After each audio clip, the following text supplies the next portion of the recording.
At 6:14 on a Saturday morning, a man I'd never seen rang my doorbell and asked if he could walk through my kitchen to check the natural light. He was already half filming, like we were in the middle of an open house behind him. A silver SUV idled with a couple staring at their phones, and I recognized the photos on their screens. My back deck, my teardrop grill, my kid's scooter leaning against the fence. That's when my stomach went cold, because this wasn't a prank. This was my life being listed for sale by someone who wasn't me. We moved to Maple Ridge in Fairview, Oregon, for quiet streets and small lawns. Nothing fancy, just friendly waves and chalk drawings that lasted until the rain. I'm Jordan Miles. I install countertops for a living. I'm not delicate, but I am deliberate. My wife, Tessa, jokes. I'm the guy who reads the manual before I plug anything in. And for a while, Maple Ridge fit us just fine. Then I met our HOA president, Brenda Caldwell. Clipboard, always tapping like a metronome. Mr. Miles, your trash bin was visible at 718 rule, says 700 citation. $100 said, with a tight smile, like we were partners. Saving property values next came a basketball hoop warning, photographed at 6:02 a.m. Street visible accessories. Degrade uniformity. Then a note about my porch light being on past 10, and a letter because my contractor's pickup stayed in the driveway after a late job. I kept telling myself, let it go. Pick your battles. But harassment has a rhythm, and once you hear it, you can't unhear it. That morning with the strangers, I asked for the link, and there it was, plain as day. Fairview address. My deck chair's a shot taken through the fence slats that made my skin crawl. Contact seller B. Caldwell. I closed this door slow so I wouldn't slam it. Set the coffee down, and the room tilted just a little. Tessa came downstairs tying her hair. Who was that? Buyers, I said. And it sounded ridiculous out loud. For our house, she laughed. Then didn't. Her hand on my shoulder trembled, and I felt something shift. Not anger, yet more like focus. I took screenshots saved to PDF with the time at the top, started a folder called MRCA, evidence dropped in every notice. Brenda ever mailed every petty fine, and I called Marcus Lee from 2 doors down. The neighbor who always knows what's happening, but never weaponizes it. He whistled when he saw the listing. Those are the cushions I helped you pick at Costco. Look at the contact, I said, and his jaw set. She finally did it. He meant Brenda, we all did. I'm not proud to say I marched to her door, but I did. Angry.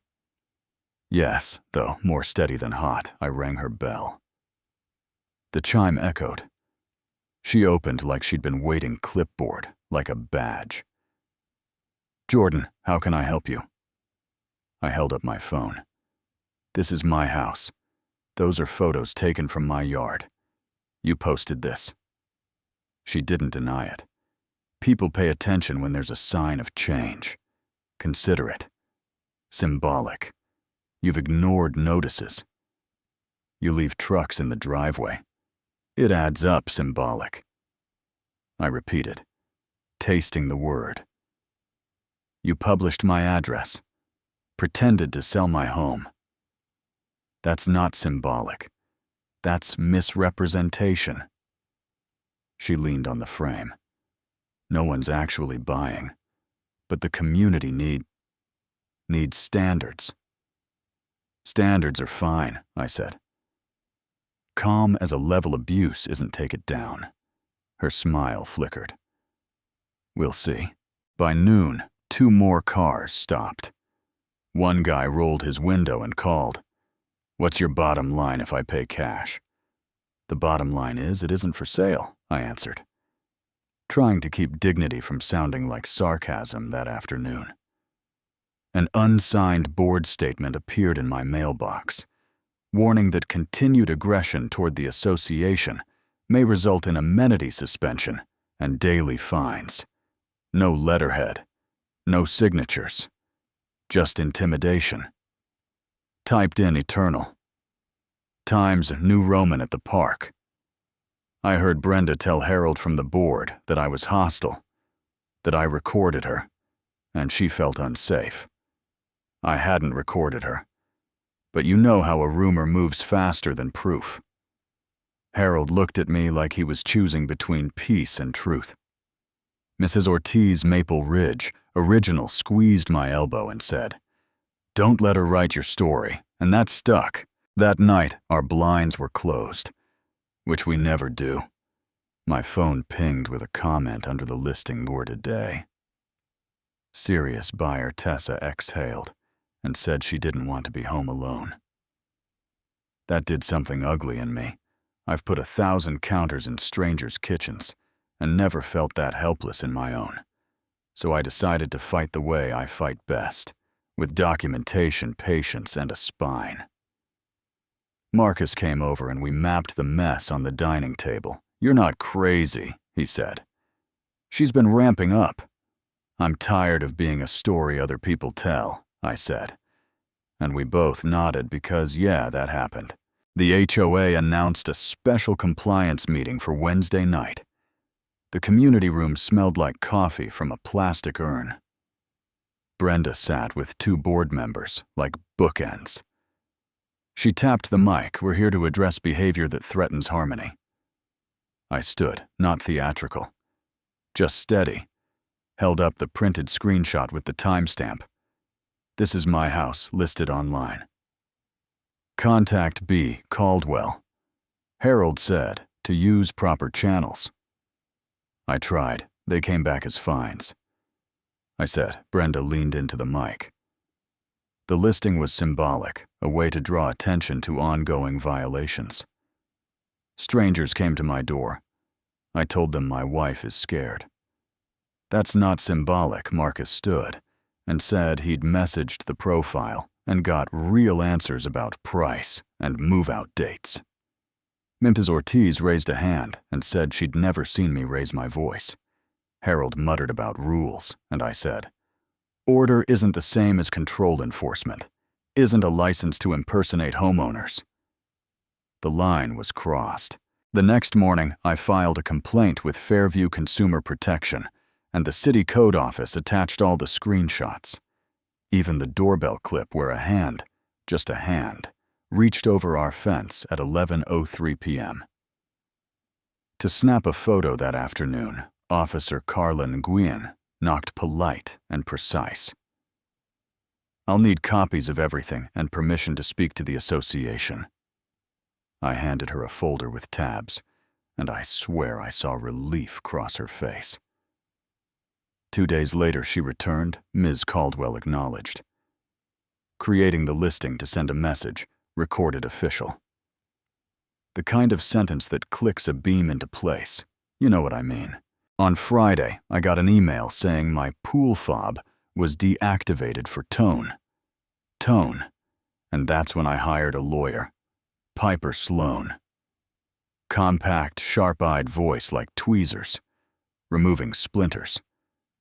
She flipped through my folder and said, "Misrepresentation, harassment, privacy concerns.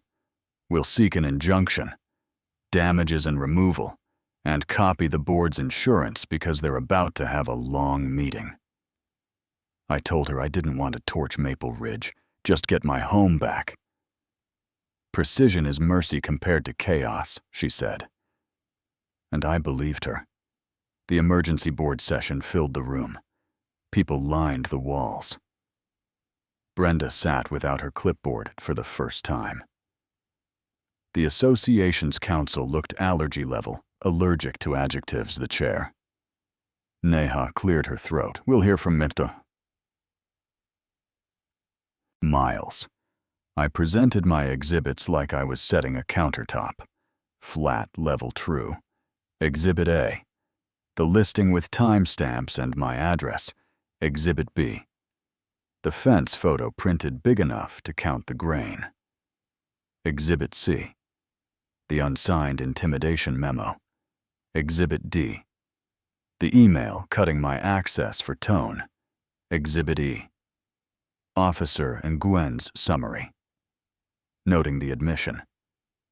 The counsel turned to Brenda and asked, "Did you create the listing?" "It was symbolic," she said. "Sometimes leadership means doing what others won't." Piper didn't raise her voice. When did leadership become pretending to sell someone's home? The counsel looked pained. Intent is irrelevant to exposure. "This creates liability." Harold tried again with property values and slippery slopes, and Neha said what everyone else was choking on. "We are not landlords. We are stewards. And there's a line between governance and possession." Then she read the decision that landed like a clean cut. Brenda removed as president, effective immediately, barred from contacting my family. Written apology to be issued, amenities restored. Third-party review of enforcement. The room inhaled, not a cheer, just the sound of a weight lifting and leaving a dent in the carpet. Brenda stood so fast, her chair tipped. "You can't run this place without me," she snapped. Neha said, "We can't run it with you."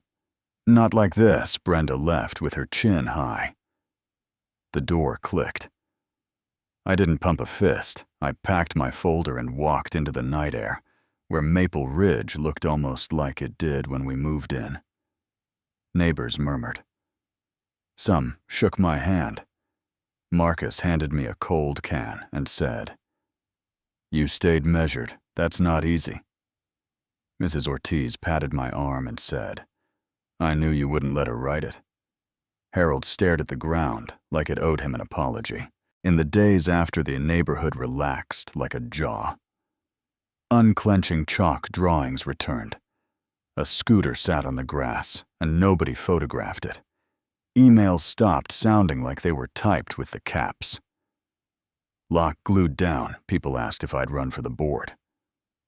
I said, "No thanks. I've had enough governance for one lifetime. We got the apology." The pool fob worked, my kid. Splashed my shirt, and Tessa laughed. We grilled on that same deck. Someone once photographed through the fence, and for a minute I forgot the angle of the shot. Here's the thing, though. Not everyone thinks I did the right thing. Mark from the corner says we weakened the HOA, and standards will slide. Another family texted that the board got bullied into caving on evening walks. I can tell who's on which side by the length of a wave. Maybe trust doesn't